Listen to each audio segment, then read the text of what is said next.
Alright, White Castle speedrun. So in order to skip all the arm down phases, you want to break his sequence, which happens at 70% HP, and then I believe it's 40 and then 20% HP. So if you can get the boss's HP down past 70% before the first arm goes down, then you'll skip the first arm phase. After that, if you could get him down past 40%, you'll skip the second arm down phase, so forth and so on. So the trick here is to make sure you have the right combination of DPS with just enough sustain to survive. You also really want to make sure you avoid these red lasers because they will attack break you, and that will dramatically decrease your damage output.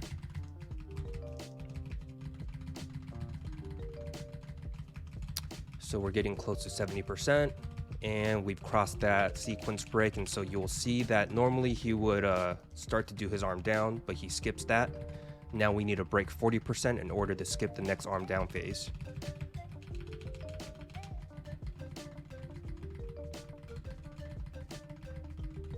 There we go. And then the final phase that we want to skip is at 20%.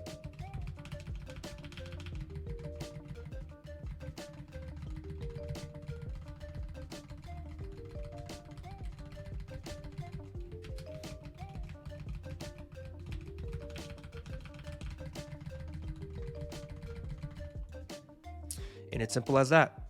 Skip all 3 arm down phases by nuking the boss. About a 1 minute run average. 1 minute 10 seconds, not our best run, but much better than having to deal with all the arm down phases. Good luck, everyone. I realize I ended my video abruptly without talking team comps, so I'm adding this segment to talk team strategy. The first thing to do is figure out what is the minimum amount of sustain you need to bring.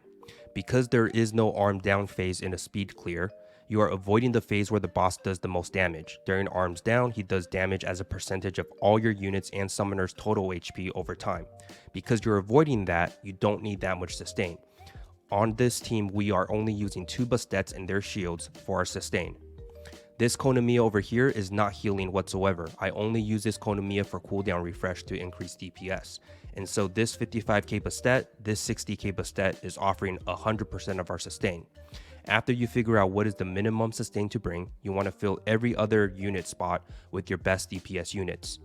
2 categories of DPS units are very good for White Castle. The first is any unit that has a damage multiplier based on the amount of debuffs on the enemy. Crow does more damage based on the debuffs on the enemy, and so does Naomi. Naomi is probably the most common meta unit right now for this dungeon because of how much damage she does based on the debuffs on the boss. If you don't have Naomi or Crow, Lynn is a very good alternative. She does damage based on a percentage of total HP of the enemy and additional damage to bosses. Lynn is also free in the monster book, so everybody can get her fairly easily and skill her up.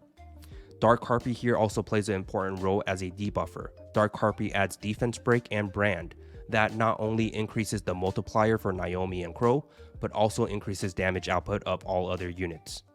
You don't necessarily need to bring special units, however. You can see LT over here brought his Theo because his Theo is his best built DPS unit, and that was more than enough damage output to get this 54-second clear. So you can try, if you have it, to bring units that do damage as a percentage of total HP, or have a multiplier based on the number of debuffs on the target, but you can also clear this with just your best units that you have built. Good luck, everyone.